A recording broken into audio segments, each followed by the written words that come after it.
Rushworth, ready to go with Media Watch. Good evening, sir. Nicolas Maduro, now one of the, should we say, two presidents in Venezuela. He's been tweeting. He has, obviously, with the economic crisis in the country, there's almost no real papers, hard news on the street. It's all going on online, social media. Maduro, as you said, tweeting. And this is just 24 minutes ago. There you can see him with his Bolivarian revolutionary cry, "The warring people of Venezuela reject firmly and emphatically the imperial aggressions against our homeland. We will defend this land as our liberators did. Long live the people of Venezuela." He's tweeting in English there, of course, in French, Spanish as well. There you can see he describes himself as son of Chavez, building the homeland with revolutionary efficiency. Now, we know that he has getting a lot of support around the world from various places with the hashtag #WeAreMaduro. And there you can see that page of We Are Maduro, and actually tweets in Turkish.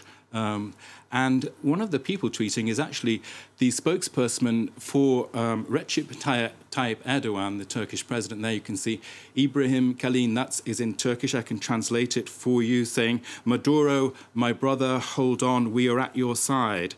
And the message clearly that the Erdogan government is giving Maduro full support and will resist all coup attempts against Maduro. So for a bit of analysis on that, just this Turkish connection with events in Venezuela the last few days, Bloomberg has this piece saying that they are very strong allies with Erdogan and Maduro, very much on the lookout for each other because they have fewer and fewer allies around the world. Their long-time partnerships are withering.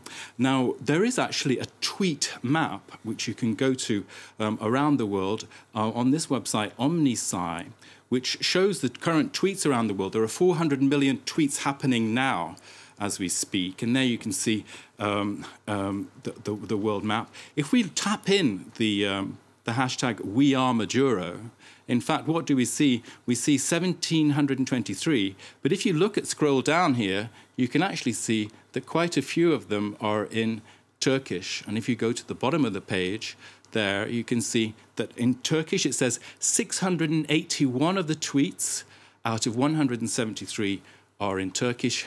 Only 232 in Spanish, 109 in English. So a lot of the activity coming from Turkey. We can just look at the map there. An easier map would be this one. It's kind of strange to see where this Maduro-Erdogan link comes in, isn't it? It's sort of perhaps a strange alliance. Indeed. And, of course, the other main alliance is with Putin himself. He's saying that there is a bid to usurp power here, isn't there, with Trump coming out in favour of Guaido.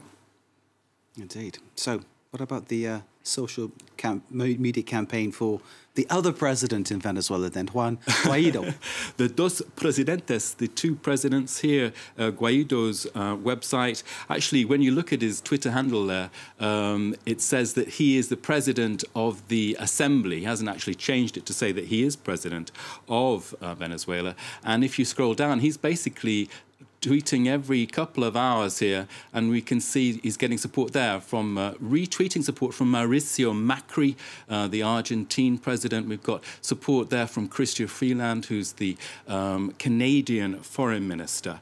And Quartz magazine is actually listing out who is supporting who in this tension in Venezuela, as this whole it goes geopolitical, isn't it, instantly? Indeed. In the world we live in today.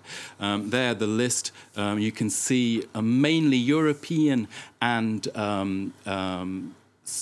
South American countries in favor of Guaido. We've got Bolivia, Cuba, Iran, Mexico, Russia, Uruguay in favor of Maduro. Now, Uruguay and Mexico, they, according to the front page of the Mexican paper La Razón, they are not overtly supporting Maduro. They're calling for dialogue to resolve this situation. The quote I found as we were doing the story 24 hours ago was that the Mexicans are backing Maduro, quote, for now.